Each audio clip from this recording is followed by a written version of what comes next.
بسم اللہ الرحمن الرحیم۔ السلام علیکم، میں ہوں شجیع اللہ فراست۔ آپ دیکھ رہے ہیں نیشنل اور انٹرنیشنل نیوز پر مشتمل 4 ٹی وی کا خصوصی خبرنامہ دنیا بھر سے، یعنی خبریں آپ کی نظر سے۔ سب سے پہلے ہیڈ لائن۔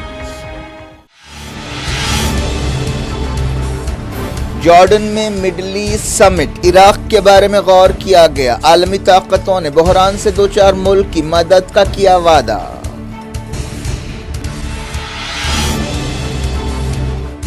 پاکستان کے بنوں میں سیکیورٹی فورسز کا آپریشن، تمام طالبان حملہ آوروں کو ڈھیر کر دیا گیا۔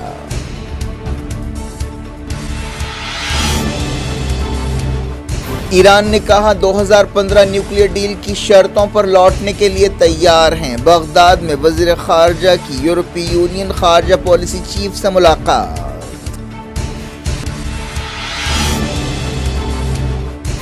شاہ چراغ دہشت گرد حملے کے لیے امریکہ ذمہ دار ہے، خامنائی کا خطاب۔ مرنے والوں کے رشتہ داروں سے ملاقات۔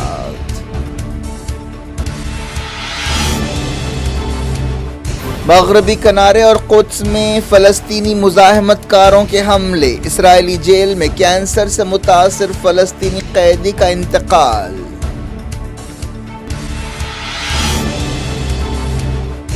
زیلنسکی نے کیا محاذ جنگ کا دورہ، رشیا کے قبضہ کیے ہوئے علاقوں میں صورتحال پیچیدہ ہے، پوٹین نے کیا اقرار۔ فیفا ورلڈ چیمپئنز کا ارجنٹائن میں زبردست استقبال، بیونس آئرس کی فضا میسی میسی کے نعروں سے گونج اٹھی۔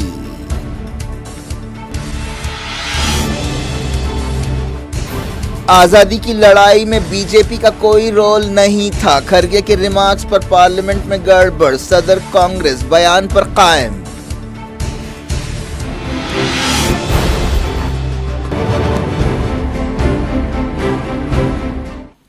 ہیڈ لائنز آپ نے دیکھی، اب خبروں کی تفصیل کی طرف آپ کو لیے چلتے ہیں۔ جارڈن نے مڈل ایسٹ سمٹ کی میزبانی کی، جس میں خطے کے ملکوں کو یکجا کرنے کی کوشش کی گئی۔ اس سمٹ میں خاص طور پر عراق کی صورتحال پر توجہ دی گئی۔ ان میں کئی ملکوں کے نمائندوں اور دوسروں نے اس کانفرنس میں حصہ لیا، جن میں ایجپٹ، سعودی عرب، یو اے ای، قطر، بحرین، کویت، عمان، ترکی اور ایران کے نمائندے شامل ہیں۔ ان ملکوں نے عراق کی مدد، اس کی خود مختاری، سیکیورٹی اور استحکام کے بارے میں بات چیت کی اور اس معاملے میں مدد کا وعدہ کیا۔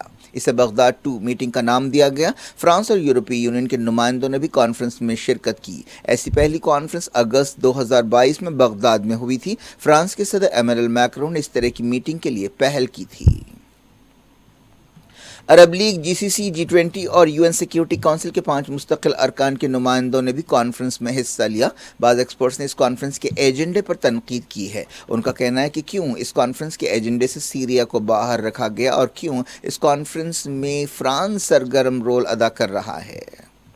عراق میں سیاسی غیر یقینی پائی جاتی ہے۔ 1 سال کی جدوجہد کے بعد ایک حکومت بنی ہے، لیکن وہ بہت کمزور نظر آ رہی ہے۔ یہ چھوٹی کانفرنس بحر مردار یا ڈیڈ سی کے ساحل پر ہوئی۔ فرانس کی حکومت نے کہا کہ اس کانفرنس سے پورے خطے کو فائدہ ہوگا۔ جارڈن کے شاہ عبداللہ نے فرانس کے صدر ایمانوئل میکرون اور عراقی وزیر اعظم محمد شیع السودانی کے تعاون سے اس کانفرنس کا اہتمام کیا۔ اس بارے میں اور تفصیلات کا انتظار ہے۔ ایکسپرٹس کا کہنا ہے کہ اس کانفرنس سے لوگوں کو کسی کرشمے کی امید نہیں رکھنی چاہیے۔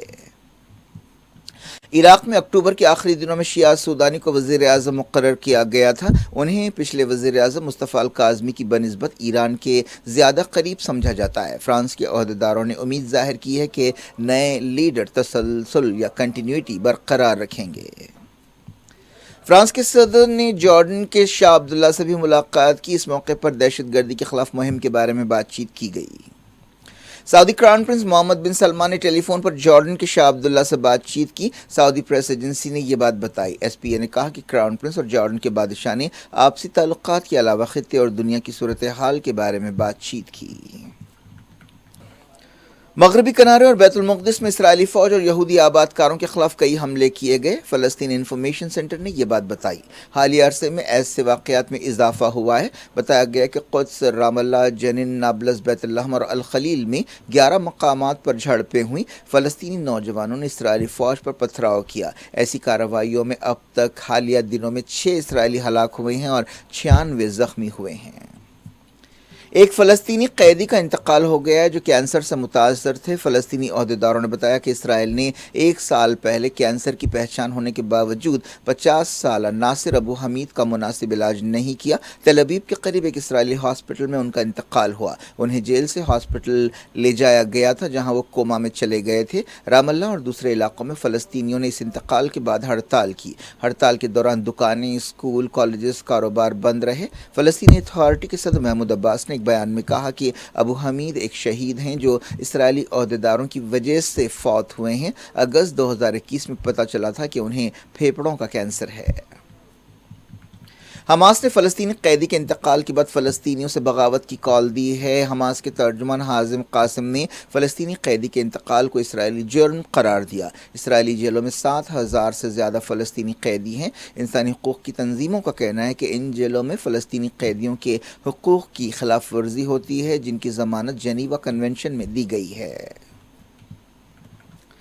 فلسطین قانون ساز کونسل کے اسپیکر احمد بہار نے وارننگ دی ہے کہ اسرائیل مسجد اقصی پر مکمل کنٹرول حاصل کرنے کی کوشش کر رہا ہے۔ اسرائیل چاہتا ہے کہ وہ عارضی طور پر مسجد اقصی کو تقسیم کر دے اور یہودی آبادکاروں کو مسلسل روزانہ مسجد اقصی کی خلاف ورزیوں کا موقع دے۔ انہوں نے کہا کہ ایسی خلاف ورزیوں کے نتیجے میں دھماکو صورتحال پیدا ہوگی۔ انہوں نے فلسطینی تنظیموں اور ارکان پارلیمنٹ سے کہا کہ وہ مسجد اقصی کے لیے آگے آئیں۔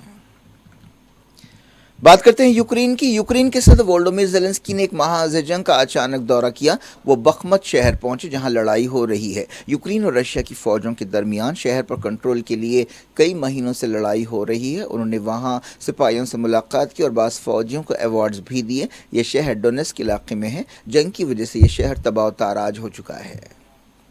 رشیا کے صدر ولادیمیر پوٹن نے ایک دن پہلے بیلاروس کا دورہ کیا تھا۔ اس موقع پر پوٹن نے کہا کہ رشیا بیلاروس کو رشیا میں شامل کرنے میں دلچسپی نہیں رکھتا۔ ایک سوال کا جواب دیتے ہوئے پوٹن نے کہا کہ ایسی باتوں کا کوئی مطلب نہیں ہے۔ ان سے پوچھا گیا تھا کہ بعض بدخواہ ایسی افواہیں پھیلا رہے ہیں کہ بیلاروس کو رشیا میں شامل کر لیا جائے گا۔ پوٹن نے بیلاروس کے ساتھ قریبی تعلقات کی تعریف کی۔ بیلاروس اور رشیا نے اس موقع پر تمام شعبوں میں تعاون بڑھانے سے اتفاق کیا، ان میں فوجی تعاون بھی شامل ہے۔ اس سمجھوتے کے مطابق دونوں ملک تربیت اور ہتھیاروں سے ایک دوسرے کی مدد کریں گے۔ رشیا بیلاروس کے سپاہیوں کو ٹریننگ دے گا۔ ایسے میں ایسے جہازوں کو اڑانے کی بھی ٹریننگ دی جائے گی جن کے ذریعے نیوکلیئر وار ہیڈز لے جائے جا سکتے ہیں۔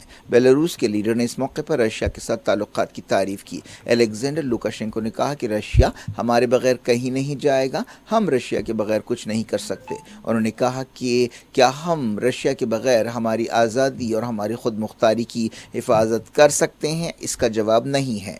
پوٹن نے یوکرین پر حملوں کے لیے بیلاروس کی زمین کا استعمال کیا ہے۔ فی الحال بیلاروس کی فوجیں چوکس ہیں۔ ایسے اندازے لگائے جا رہے ہیں کہ بیلاروس بھی یوکرین جنگ میں کود پڑے گا۔ اکتوبر میں بیلاروس نے ماسکو کے ساتھ ایک علاقائی فوج بنانے کا اعلان کیا تھا۔ اس کے بعد سابق سوویت ملک میں کئی رشین سپاہی آئے۔ اس کے بعد ایسے اندازے لگائے جا رہے ہیں کہ بیلاروس اپنے سپاہیوں کو یوکرین بھیجے گا۔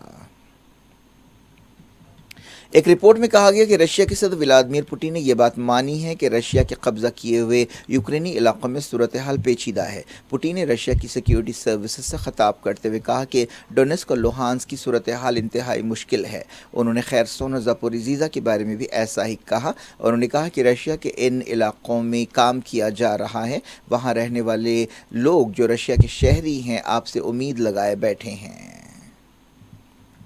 یورپی یونین کے خارجہ پالیسی چیف جوزف بوریل نے جنگ میں رشیا کی مدد کے لیے ایران کی مذمت کی ہے۔ انہوں نے ایران میں مظاہروں کو کچلنے پر بھی ایران پر تنقید کی، لیکن انہوں نے کہا کہ یورپی یونین 2015 کی نیوکلیئر ڈیل کو بحال کرنے کے لیے ایران کے ساتھ مل کر کام کرے گی۔ جوزف بوریل نے جارڈن کی میزبانی میں ہونے والی کانفرنس میں حصہ لینے سے پہلے ٹویٹر پر کہا کہ ایرانی وزیر خارجہ کے ساتھ ملاقات میں وہ ایران یورپ تعلقات کے بارے میں بات چیت کریں گے جن میں حالیہ عرصے میں بگاڑ آیا ہے۔ جارڈن کے بارے میں ہونے والی کانفرنس کے موقع پر حسین عامر عبداللہیان سے ان کی ملاقات ہو رہی ہے۔ یوکرین میں کئی رشین رائٹرز کے پتلے ہٹا دیے گئے ہیں۔ سوویت دور میں ان پتلوں کو لگایا گیا تھا۔ آئی ایم ایف نے یوکرین کے لیے مدد کا اعلان کیا ہے۔ اس مدد کا مقصد یوکرین میں استحکام پیدا کرنا ہے۔ چائنا اور رشیا نے ایسٹ چائنا کے سمندر میں جنگی مشقیں شروع کرنے کا اعلان کیا ہے۔ یہ مشقیں اسی ہفتے ہوں گی۔ یوکرین جنگ کے 300 دن پورے ہو گئے ہیں۔ پاکستان سے شروعات کرتے ہیں۔ پاکستان کی سیکیورٹی فورسز نے بنوں میں تحریک طالبان کے حملہ آوروں کے خلاف ایک آپریشن کیا جنہوں نے ایک پولیس اسٹیشن پر قبضہ کر لیا تھا۔ اس آپریشن میں تمام دہشت گردوں کو ہلاک کر دیا گیا۔ وزیر دفاع خواجہ آصف نے میڈیا کو بتایا کہ کاؤنٹر ٹیررزم ڈپارٹمنٹ کی عمارت میں 33 دہشت گرد قید تھے جنہیں چھڑانے کے لیے یہ حملہ کیا گیا تھا۔ سیکیورٹی فورسز نے 2 دن ہونے والی بات چیت ناکام رہنے کے بعد یہ آپریشن کیا۔ ان لوگوں نے کئی پولیس ملازمین اور آفیسرز کو ہائی جیک کر لیا تھا۔ اندر کی صورتحال کے بارے میں تفصیلات آنی باقی ہے، لیکن سورسز نے بتایا کہ 6 سیکیورٹی عہدیدار اور کئی دوسرے لوگ اندر موجود تھے جنہیں بچایا گیا ہے۔ اس پولیس اسٹیشن میں مخالف دہشت گردی یونٹ کام کر رہی تھی۔ بعض خبروں میں کہا گیا کہ آپریشن تقریباً پورا ہو گیا ہے اور اب مقابلہ نہیں ہو رہا ہے۔ انہوں نے بتایا کہ سیکیورٹی فورسز کمپاؤنڈ کے اندر داخل ہوئیں اور تمام حملہ آوروں کو ڈھیر کر دیا۔ یہ بھی بتایا گیا کہ پورا آپریشن مکمل ہو گیا ہے اور کچھ دیر بعد باقاعدہ بریفنگ دی جائے گی۔ تحریک طالبان پاکستان کے ملیٹنٹس نے اس پولیس اسٹیشن پر حملہ کیا تھا جو ایک فوجی علاقے میں ہے۔ اس پولیس اسٹیشن میں کئی طالبان فائٹرز کو قید میں رکھا گیا تھا۔ تحریک طالبان پاکستان کے حملہ آوروں نے افغانستان جانے کے لیے محفوظ راستہ دینے کا مطالبہ کیا تھا۔ ان سے بات چیت شروع ہوئی تھی لیکن یہ بات چیت ناکام رہی۔ پاکستانی عہدیداروں نے یہ بات صاف کر دی تھی کہ ان کا کوئی مقابلہ قبول نہیں کیا جائے گا۔ جب سے پچھلے سال افغانستان میں طالبان کی حکومت بنی ہے، پاکستانی طالبان کے بھی حوصلے کافی بڑھ گئے ہیں۔ سورسز نے بتایا کہ 6 ٹی ٹی پی ملیٹنٹس کو ہلاک کر دیا گیا ہے اور کلیئرنس آپریشن شروع کیا گیا ہے۔ عہدیداروں نے ضلع کے تمام ہاسپٹلز میں ایمرجنسی لگا دی تھی۔ بنو کینٹ جانے والے تمام علاقے ٹریفک کے لیے بند کر دیے گئے تھے۔ عہدیداروں نے ضلع میں موبائل نیٹ ورک بھی سسپینڈ کر دیا تھا۔ اتوار کو ٹی ٹی پی ملیٹنٹس کے حملوں میں 2 پاکستانی عہدیدار ہلاک ہوئے تھے اور کئی زخمی ہوئے تھے۔ حملہ آوروں نے پولیس کے ہتھیار بھی چھین لیے تھے۔ ایران کے سپریم لیڈر سید علی خامنائی نے کہا ہے کہ حال ہی میں شاہ چراغ زیارت گاہ پر دہشت گرد حملے میں شیطانی امریکیوں کا رول تھا۔ انہوں نے اکتوبر میں ہونے والے دہشت گرد حملے میں مرنے والوں کے خاندانوں سے ملاقات کرتے ہوئے یہ بات کہی۔ خامنائی نے کہا کہ امریکہ نے داعش یا آئسس جیسے دہشت گرد گروپ کو بنایا اور اس کا ساتھ دیا۔ داعش نے شاہ چراغ حملے کی ذمہ داری قبول کی ہے۔ ایران نے کہا ہے کہ 2015 کی نیوکلیئر ڈیل کی شرطوں پر لوٹنے کے لیے وہ تیار ہے۔ سپریم لیڈر سید علی خامنائی کے ایک ایڈوائزر نے یہ بات بتائی۔ چائنا کی زنہا نیوز ایجنسی نے ایڈوائزر کمال خرازی کے حوالے سے کہا کہ آج ہم نیوکلیئر صلاحیتیں رکھتے ہیں لیکن ہم بم بنانا نہیں چاہتے کیونکہ ہم نیوکلیئر بموں کو ہمارے مذہبی عقیدے کے مطابق حرام سمجھتے ہیں۔ انہوں نے کہا کہ ایران نیوکلیئر ڈیل کی شرطوں پر لوٹنے کے لیے تیار ہے جن کے ذریعے مسائل حل کیے جا سکتے ہیں۔ نیوکلیئر ڈیل کی بحالی کے لیے جنیوا بات چیت فی الحال رکی ہوئی ہے۔ تہران میں برطانیہ کے سفارت خانے کی دیوار پر بعض نعرے لکھ دیے گئے۔ ان میں برطانیہ مرد آباد کا نعرہ بھی شامل تھا۔ یہ بھی لکھا گیا کہ یہ جاسوسی کا اڈا ہے اور دہشت گردی کا مرکز ہے۔ فیفا ورلڈ کپ 2022 جیتنے والی ارجنٹائن فٹ بال ٹیم کا وطن پہنچنے پر زبردست استقبال کیا گیا۔ دارالحکومت بیونس آئرس کی سڑکوں پر لیونل میسی اور دوسرے چیمپئنز کا استقبال کرنے کے لیے ہزاروں لوگ امڈ آئے۔ قطر سے ایک فلائٹ صبح 4:40 پر بیونس آئرس ایئرپورٹ پہنچی۔ ارجنٹائن نے اتوار کو ہونے والے سنسنی خیز فائنل میں فرانس کو پینالٹیز میں ہرایا تھا۔ دن میں بیونس آئرس کی سڑکوں پر کھلاڑیوں کا ایک جلوس نکالا گیا اور پورے شہر میں جشن کا ماحول تھا۔ بیونس آئرس ایئرپورٹ پر سب سے پہلے میسی ہوائی جہاز سے باہر نکلے جن کے ہاتھوں میں ورلڈ کپ تھا۔ ان کے کوچ بھی ان کے ساتھ تھے۔ وہ ایک بینر کے پاس سے گزرے جس پر شکریہ چیمپئنز لکھا تھا۔ لوگ خوشی سے پاگل ہوئے جا رہے تھے اور میسی میسی چلا رہے تھے۔ میسی نے قطر 2022 ورلڈ کپ میں جملہ 7 گولز بنائے۔ وہ فرانس کے امباپے کے بعد دوسرے نمبر پر رہے۔ میسی اور دوسرے کھلاڑیوں نے ہاتھ ہلا کر پرجوش حامیوں اور فینس کا جواب دیا۔ کئی لوگ ارجنٹائن فٹ بال ٹیم کی جرسی پہنے ہوئے تھے۔ انہیں ایک خصوصی اوپن ٹاپ بس میں بیونس آئرس کی سڑکوں سے گزارا گیا جس پر چیمپئنز لکھا تھا۔ ارجنٹائن نے تیسری بار ورلڈ کپ جیتا ہے۔ آخری مرتبہ اس نے 1986 میں ورلڈ کپ جیتا تھا جب میراڈونا نے تاریخ بنائی تھی۔ لوٹتے ہیں انڈیا۔ صدر کانگریس ملک ارجن کھرگے نے بھارتیہ جنتا پارٹی کے تعلق سے کتا ریمارک کا بچاؤ کیا اور کہا کہ انہوں نے جو کچھ کہا تھا وہ پارلیمنٹ کے باہر کہا تھا اور ایوان میں اس پر بات کرنے کی ضرورت نہیں ہے۔ کانگریس صدر نے کہا کہ وہ آزادی کی لڑائی کے دوران بی جے پی کے رول کے بارے میں اپنے بیان پر قائم ہیں۔ ملکاراجن کھڑگے نے کہا کہ میں اب بھی یہ کہہ سکتا ہوں کہ ان لوگوں کا آزادی کی لڑائی میں کوئی رول نہیں تھا۔ انہوں نے چائنا کے ساتھ جھڑپ کے بارے میں بحث نہ کرانے کے لیے حکومت پر تنقید کی۔ راجستھان کے الور میں ایک ریلی سے خطاب کرتے ہوئے کھڑگے نے کہا تھا کہ کانگریس نے ملک کے لیے آزادی حاصل کی ہے۔ کانگریس لیڈرز اندرا گاندھی اور راجیو گاندھی نے ملک کے لیے جانیں قربان کی ہیں۔ انہوں نے کہا تھا کہ یہ لوگ ملک کے لیے ایک کتے کو بھی نہیں دے سکتے، اس کے باوجود وہ اپنے آپ کو دیش بھکت کہتے ہیں۔ انہوں نے کہا کہ جب کانگریس لیڈرز کچھ کہتے ہیں تو بی جے پی انہیں دیش دروہی قرار دے دیتی ہے۔ پارلیمنٹ کے دونوں ایوان لوک سبھا اور راجیہ سبھا میں ان ریمارکس پر گڑبڑ ہوئی۔ بی جے پی ارکان نے کھڑگے کے خلاف نعرے لگائے۔ راجیہ سبھا میں leader of the house Piyush Goyal نے ان ریمارکس کی مذمت کرتے ہوئے کہا کہ انہیں بی جے پی اور قوم سے معافی مانگنی چاہیے۔ انہوں نے کہا کہ کھڑگے کی زبان اور رویہ مناسب نہیں تھا۔ انہوں نے کہا کہ کانگریس کی وجہ سے ہی جموں کشمیر کی صورتحال خراب ہوئی ہے اور چائنا نے انڈیا کی زمین پر دراندازی کی ہے۔ لوک سبھا میں بھی گڑبڑ ہوئی۔ بی جے پی ارکان نے یہ مسئلہ اٹھایا اور کھڑگے سے معافی مانگنے کا مطالبہ کیا۔ کیا کچھ ہو رہا ہے آپ کی دنیا میں؟ آخر میں ہیڈ لائنز دنیا بھر سے ایک بار پھر دیکھتے ہیں۔ جارڈن میں مڈل ایسٹ سمٹ، عراق کے بارے میں غور کیا گیا۔ عالمی طاقتوں نے بحران سے دوچار ملک کی مدد کا کیا وعدہ۔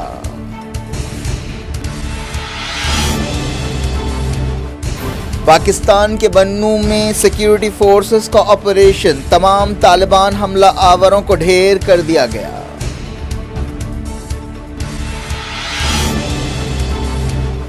ایران نے کہا 2015 نیوکلیئر ڈیل کی شرطوں پر لوٹنے کے لیے تیار ہیں۔ بغداد میں وزیر خارجہ کی یورپی یونین خارجہ پالیسی چیف سے ملاقات۔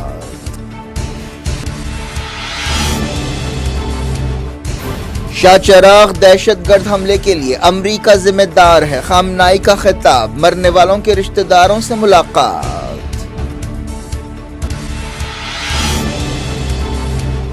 مغربی کنارے اور قدس میں فلسطینی مزاحمت کاروں کے حملے، اسرائیلی جیل میں کینسر سے متاثر فلسطینی قیدی کا انتقال۔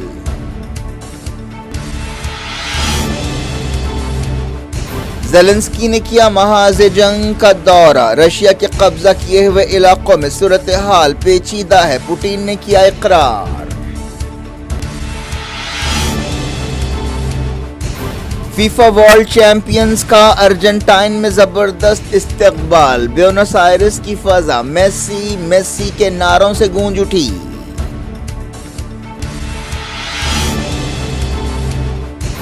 آزادی کی لڑائی میں بی جے پی کا کوئی رول نہیں تھا، کھڑگے کے ریمارکس پر پارلیمنٹ میں گڑبڑ، صدر کانگریس بیان پر قائم۔